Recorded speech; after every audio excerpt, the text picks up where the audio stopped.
Buenas tardes. La verdad yo no estaba preparada para hablar hoy acá. Yo tengo un recuerdo del 11 de julio un poco diferente que los demás. El 11 de julio yo estaba en mi casa y yo lo que sentí fue una bulla muy lejana, como bien lejos, que no se sabía de dónde venía. Cuando yo empiezo a escuchar esa bulla, yo salgo, yo vivo en un segundo piso, y yo salgo al portal de mi casa y veo que viene un pueblo gigante gritando libertad. Y en ese momento yo dije, wow, llegó el día, ¿verdad? Ya vamos a ser libres. Pero la cuestión es que para recordar, el día que sucedió el 11 de julio, estábamos en pleno COVID, en el momento donde más grave estaba el COVID en Cuba, donde más personas habían en los hospitales, donde ya era una locura lo que estaba sucediendo. Y en mi casa hay un niño en ese momento de 3 años, 2 años y medio, 3 años, tenía mi hermanito. Yo tuve la suerte, por así decirlo, de que nunca me faltó nada en mi casa. Sin embargo, gracias a mi bisabuela, que estuvo en la lucha contra bandidos, según ellos, que los bandidos eran ellos, ella me hacía el cuento de que los bandidos esos, cuando mataban, ella tenía que dar sus sábanas para tapar a los muchachos que mataban, que eran los muchachos que estaban de parte de la verdad. Y entonces eso yo lo sé desde que tengo 12 años. Entonces, cuando yo recurrí toda mi vida a la escuela, yo tuve cientos y cientos y cientos de problemas. Entonces yo siempre estuve clara de lo que estaba sucediendo. Sin embargo, yo no sabía que existía el movimiento San Isidro. Yo soy artista, yo soy bailarina. Sin embargo, en mi casa, mi papá, por las historias mismas que hacía mi bisabuela, decía frente a su casa, frente al barrio, decía, oye, esto se va a caer. Cada vez que pasaba el presidente del CDR, mi papá le decía, tú sabes que esto se va a caer, ¿no? Y entonces todo el mundo miraba a mi papá, oye, qué loco es él, porque todo el mundo piensa que mi papá está loco. Mi papá tuvo personas que fueron a su casa a decirle de la seguridad del Estado, que por qué él hacía esas cosas. Cuando llegaba el presidente del CDR a su casa, le decía, ¿para qué me estás pidiendo dinero? Para una actividad del CDR de que hay que darle comida a la gente, yo le doy comida a la gente, porque mi papá era negociante. Recordemos que en Cuba no se puede ser negociante porque es ilegal vender sin darle nada al gobierno. Entonces, ese día yo estaba recordando todas esas cuestiones de por qué yo sabía lo que estaba sucediendo y las personas que estudiaban conmigo no. Pero mi mamá, en pleno COVID, me dice, cuando ya está el pueblo frente a mi casa, no puedes salir, no puedes bajar, no vas a irte con esas personas, no te voy a dejar. Casi me ala por el moño. Porque yo estaba corriendo para salir de mi casa hay rejas y yo vivo en segundo piso. Y mi mamá se fajó conmigo para que yo no saliera. Y mi mamá lo que me decía era lo siguiente, yo no te estoy dejando salir porque yo no crea que esto es lo correcto. Yo más bien creo que esto es lo correcto y yo fuera la primera persona que estuviera caminando. Pero te recuerdo un detalle, tengo un niño de 3 años y nos vamos a enfermar. Y yo no quiero que eso pase en la casa, ya que en la casa nosotros no podíamos salir. En fin, cuando pasan todas esas personas, yo lo que puedo hacer es salir al portal de mi casa, treparme en la primera reja que me encontré y decirle a todos los señores del barrio, de mi casa, que eran casi todos chivatones, el barrio mío entero está lleno, yo soy holguinera. Entonces imagínense de Holguín lo que sale. Sale muchas cosas. Todos los vecinos míos son horribles, o sea, no todos, sino que tengo muchas personas que trabajan para la seguridad del Estado, para todo. Yo aproveché ese día para decir todo lo que yo pensaba al vecino mío de enfrente. Le dije todo lo que pensaba, le grité, esas personas se encerraron en sus casas. Lo único que sí pude hacer fue bajar a darle agua a las personas que estaban muriéndose de sed, porque no, de gritar, imagínate, ya venían caminando unos cuantos kilómetros y ya no tenían forma de estar gritando. Yo veía a las compañeras mías de la escuela, oye, ¿tú estás ahí? Y bajé a darle agua a esas personas que estaban, que no podían más. Digo, bueno, al menos mínimamente puedo bajar a darle agua. Mi mamá me dejó, porque entonces yo lo que quedaba era castigada en mi casa y yo no podía estar castigada. Después de que sucede eso, que grité, no sé por qué razón, fui de las pocas personas que se quedó con internet en el teléfono. No entiendo por qué. Pero estuve compartiendo y compartiendo y compartiendo, además de gritar frente a mi casa, que ya eso era suficiente para que me fueran a buscar.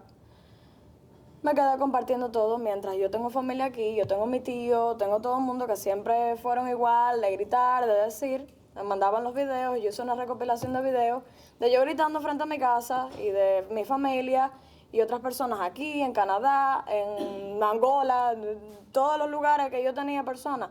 Cada persona que gritó, yo hice una recopilación y hice un video y lo subí para Facebook. Con el video que me causó muchos más problemas todavía. Entonces me mandaron a bajar toda la información que yo estaba compartiendo porque a mí me llamaban para saber qué es lo que estaba sucediendo. Y yo, como no sabía lo que estaba sucediendo, me metía en el internet, buscaba lo que sucedía y lo volví a publicar. En esos momentos de que yo me pasé tanto tiempo gritando y diciendo, llega entre los días que pude salir, por así decir, de mi casa, el 14 de julio, ya estamos hablando de 3 días después. Yo la única forma como artista que siempre tengo para expresar algo que siento es hacer algo sin hablar. Mi arte lo expreso en cualquier sentido.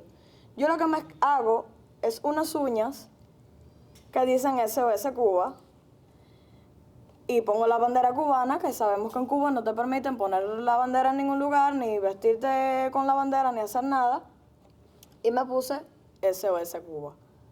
Uñas que también me causaron problemas porque cada vez que llegaba a un lugar, yo estaba en la universidad, estudiaba licenciatura en educación artística.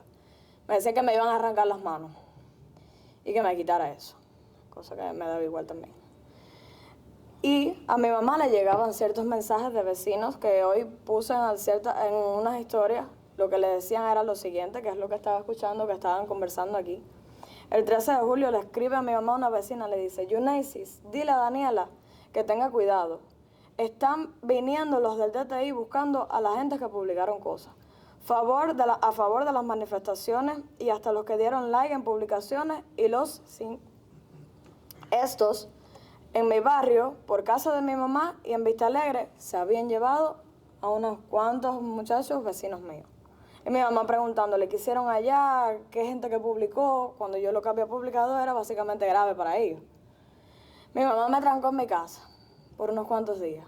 Estuve presa, por así decirlo, por mi mamá, pero mi mamá cuidándome me pedía por favor que el niño y que me quedara en la casa porque al final yo, ¿qué iba a hacer en la calle? No iba a hacer nada sola, como siempre. Viene otra persona que vive acá, que es familia, y le escribe a mi mamá y le dice, hola, ¿cómo están por allá? Esto es un primo lejano. Oye, quería felicitarte por tu hija, que admiro el valor que tiene. Para mí, yo no tenía valor porque es que yo no pude caminar en la calle. Yo me sentí como la peor cosa que podía estar en ese momento donde estaba. Mi mamá lo que le dice es, gracias prima, aunque yo tengo un poco de temor por eso. Pues por mi barrio están recogiendo a los jóvenes que están publicando y se los llevan presos. Esto es una pesadilla. Se están llevando a la gente de las casas. ¿Qué ganas tengo de que se acabe? Y yo le decía a mi mamá, mira que ella dice valiente, yo lo que me siento es que yo no estoy haciendo nada aquí. Y esa persona le dice a mi mamá que cuando uno está en Cuba, uno está como con la decepción de que no pasa. Ese día, la depresión tan grande que las personas tuvieron después del 11 de julio y ver de que nada sucedió. Esa es la depresión más grande que yo creo que cayeron miles de personas a la misma vez en Cuba. Una persona le dice a mi mamá, hola prima, mira, sé que es duro para ustedes, más que están allí, pero ellos no tienen para llevarse 4 o 5 millones de habitantes, porque los otros 5 o 6 son las personas mayores, niños que no salen y los demás con sus esbirros. El pueblo está viendo y acá estamos contra todo, saliendo a las calles a luchar por ustedes, para que ustedes tengan una vida digna. No las migajas que quieren darles. Cuídense mucho, un abrazo grande y que Dios ponga en su mano y esto termine de una vez. Después de estas cosas que sucedieron en mi casa, la última vez que mi mamá y yo vimos a mi abuela viva fue el 11 de julio. Porque después de eso todo el mundo se enfermó. A mí me llevaron para un hospital no era un hospital, era una escuela que habían cerrado para meter gente por lo del COVID. La cuarentena. Centro de aislamiento. Ajá, los centros de aislamiento. Me llevaron para un centro de aislamiento. Una amistad, porque tampoco habían centros de aislamiento. Me llevan para un solo lugar, estoy sola hasta que me cambian para un cuarto donde había más personas muriéndose al lado de mí. Y yo misma me sentía que me estaba muriendo porque yo no podía ni siquiera levantarme, me dio durísimo en ese momento a mí. Pero aparte de eso estaba mi bisabuela, mi bisabuelo, mi abuela, mis tíos, en el mismo lugar, pero en diferentes partes del edificio. Que aunque estaba mi familia en el mismo lugar donde yo estaba, yo no los estaba viendo. No había forma de verlos, yo nada más tenía mensajes y yo vi que mi abuela se hizo así, me gritó, oye Daniela, ¿estás bien? ¿Ya tú tomaste la pastilla? ¿Te mandé algo? Bla, bla, bla. A mi mamá se la llevan para otro centro de aislamiento con el niño y no la atendían, obviamente. Porque la medicina para los niños, los padres se podían morir al lado de los niños, pero a los niños no los tocaban tampoco, porque no los podían tocar. Ellos por las cosas que sabemos que el comunismo tiene. Aparte, mi padrastro se lo llevaron también para otro centro de aislamiento que era como 2 o 3 horas de la casa. En fin, todo el mundo estaba en centros de aislamiento y cuando yo consigo fugarme, porque lo que hice fue fugarme del centro de aislamiento, y llego a mi casa y no hay nadie, mi mamá estaba convulsionando, mi hermano también. Mi familia no es una familia, no eran como muy ancianos. Mi bisabuelo tenía sus ciertos problemas. Mi bisabuela los tenía, pero no era una señora anciana. Por decir bisabuela, ella no era anciana y mi abuela para nada, mi abuela parió muy joven. Con decirte que se murieron 5 días de diferencia cada uno. Muere mi bisabuelo, pasan 5 días, muere mi bisabuela, pasan 5 días, muere mi abuela. De la nada, nadie sabe por qué. Nadie te dejó enterrar a tu familia. Nadie te dejó ver dónde estaba tu familia. Nadie te dejó hacer absolutamente nada. Y la pesadilla continuó. Miles de problemas en la universidad. ¿Para qué mencionarlos? Cuando yo prácticamente me desaprueban el primer año porque simplemente yo me vestía diferente que los demás.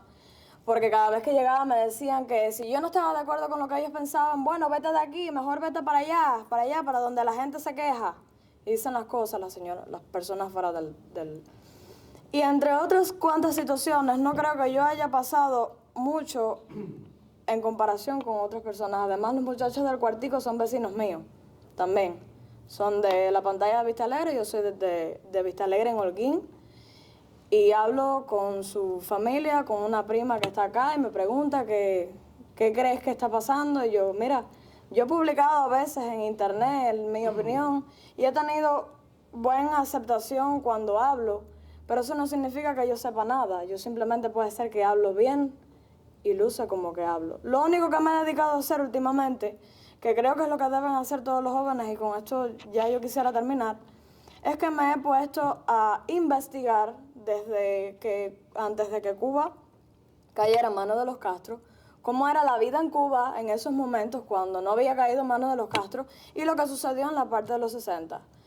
Mi esposo es hijo de uno de los miembros de la Brigada 2506 y yo me puse a investigar esa historia porque yo no me sabía esa historia. Yo lo que pensaba era que ellos los habían intercambiado por compota, como decían.